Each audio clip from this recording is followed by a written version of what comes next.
Hey guys, how's it going? Michael Troy here. Today we have another banger from the vault. Megaton #2 by Gary Carlson, Erik Larsen, and friends. This is such a cool issue. Look at that beautiful cover by Clarke Hawbaker, one of the most amazing artists to work for Big Bang.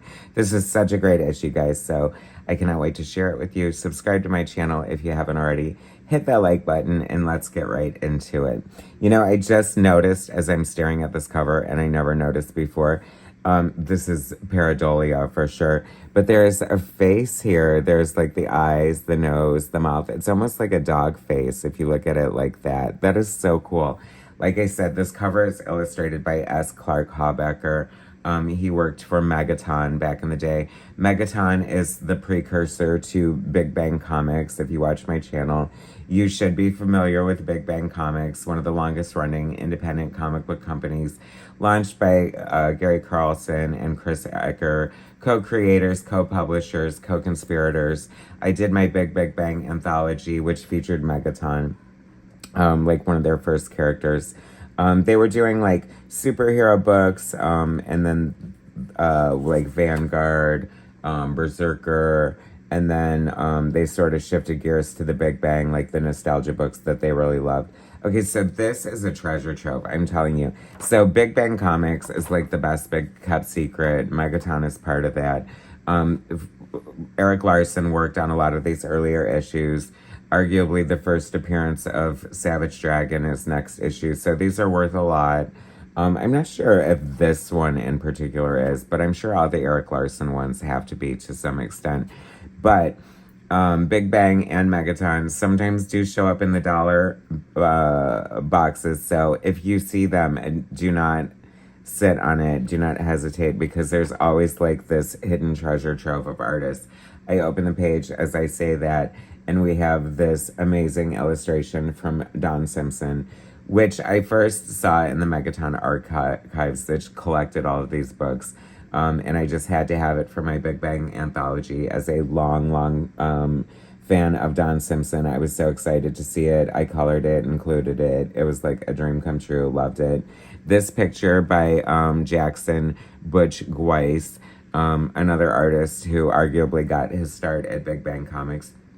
Big Bang Comics is like the breeding ground of artists, up-and-coming artists, writers, Chris Samney, Erik Larsen, Rob Liefeld, Butch Guice, Angel Medina, like Clarke Hawbaker. Like, there's so many great artists here.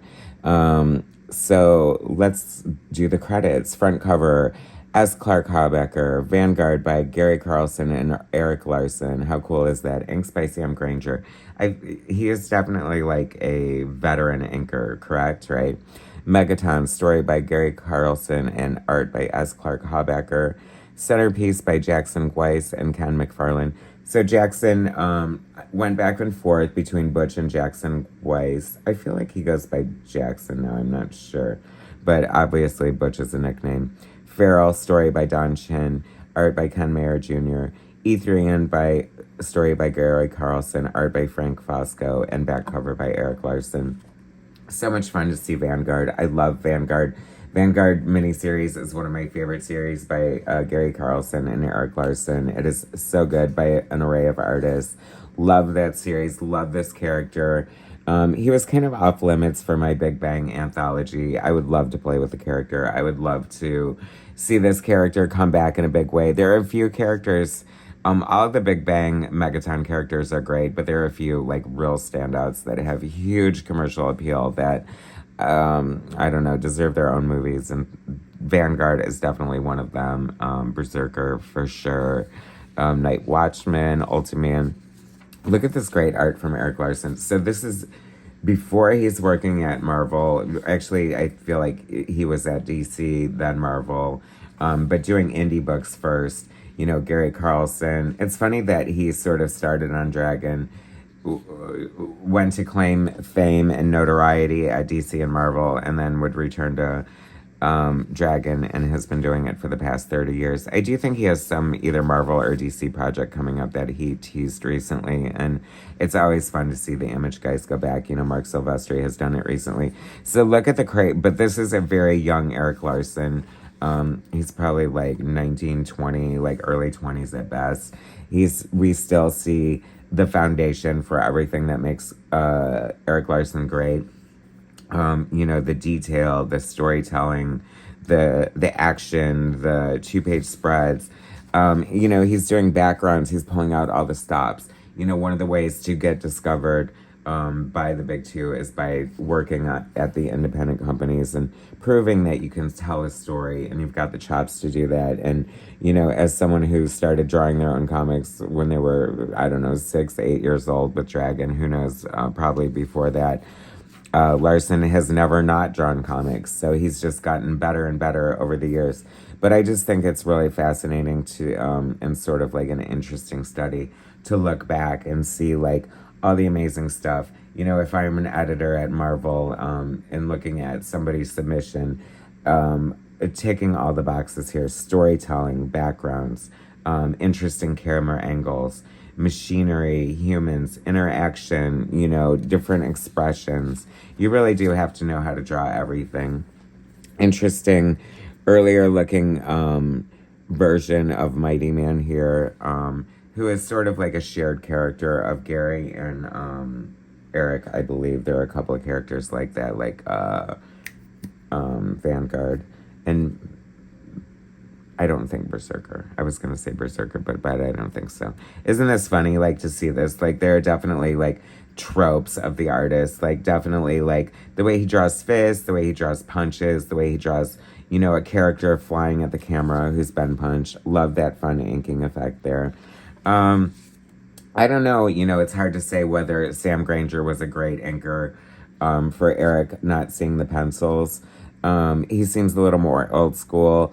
I think that Erik might have benefited a little more from a little bit of a cleaner inker. Some of this lines will look a little too thick and juicy, but I mean, overall, it looks really pretty great, to be honest with you. So that is a great shot there. This is so solid, and this is like a really big, solid story.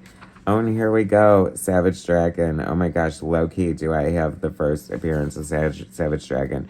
Is this worth $1 million, y'all? Please sound off in the comment book. I mean, nostalgia-wise, I'm never letting this go because it's so beautiful, but, And here we come to the Megaton story written by Gary and illustrated by S. Clarke Hawbaker.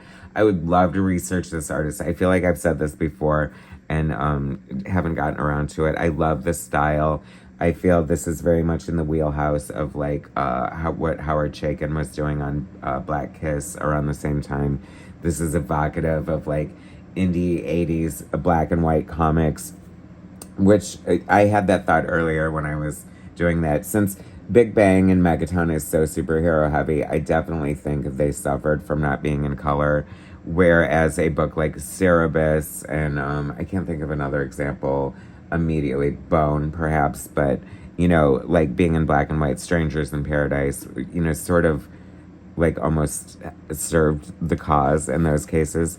I love this. I don't know exactly how they're pulling it off. I feel like Bill Sienkiewicz does this. Howard Chaykin does this.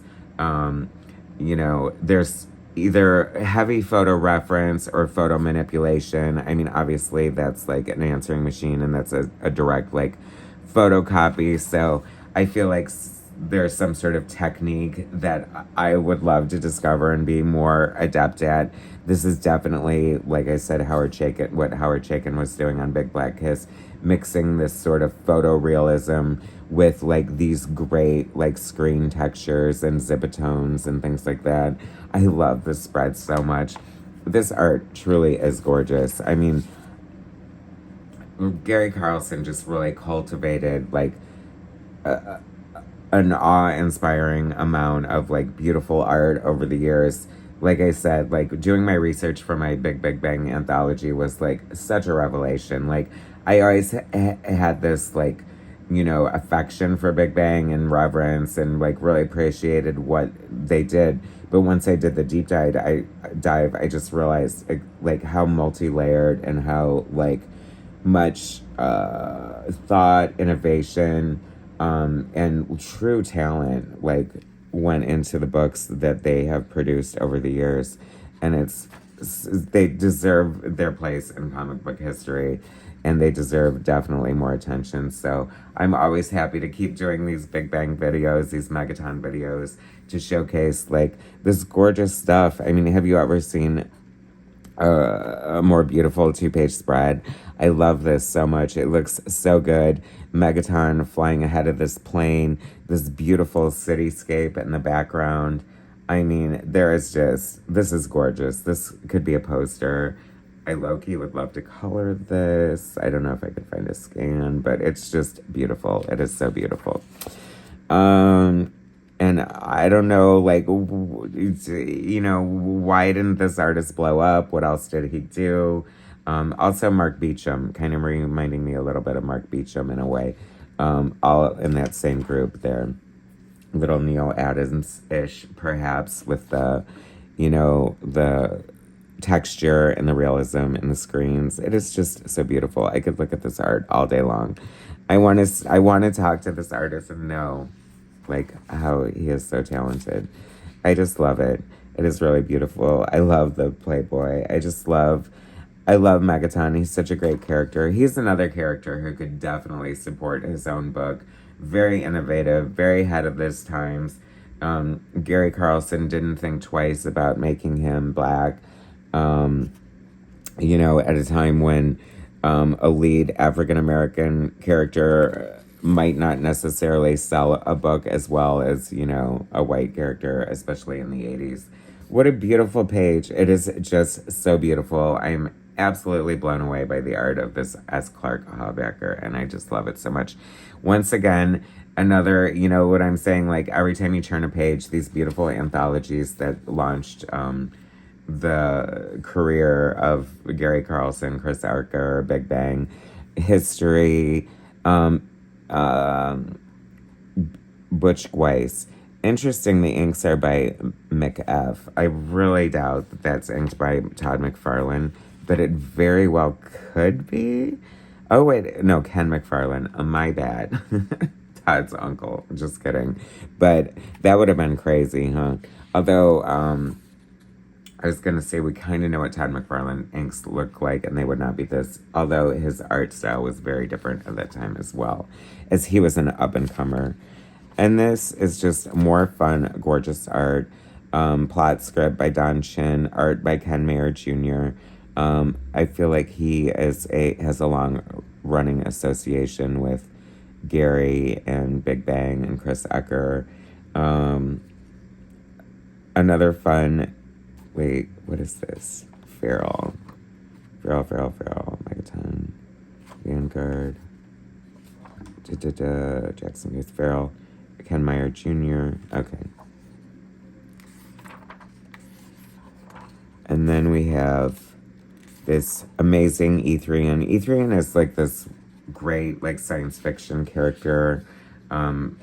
Gary and Frank Foscoe did this. Frank Foscoe is like such a great artist. If you know, you know. I feel like he was kind of under my radar until I started really deep diving in the Big Bang and stuff. And what an underrated, underappreciated artist. He is like so solid.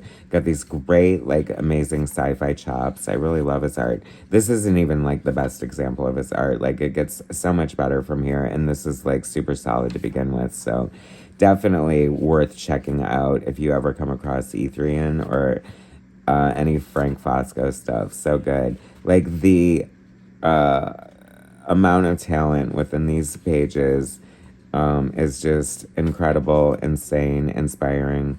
Speaking of Berzerker, coming in 86, beautiful. I think this is one of the first images of Berzerker, drawn by the incomparable Erik Larsen, 1984, you all. So, wow, that is crazy that is 41 years ago right there. Interesting side note, Gary has mentioned in interviews, perhaps even the one with me, Gary himself colored this, and for some strange reason decided to make Vanguard all blue like that. He had a reason, but when Erik saw it, he was not having it, hated it, and then that led to Vanguard having like kind of a gray face. So it's kind of like just a fun, interesting footnote anyway. But I love this gorgeous pinup. There's like Erik is penciling and inking it, and there's just so much there already. It's so great. I love that little character. Another banger from the vault, Megaton number 2. Such an amazing issue, you guys. Thanks for watching. Subscribe to my channel if you haven't already. Hit that like button, and I will bring you more soon.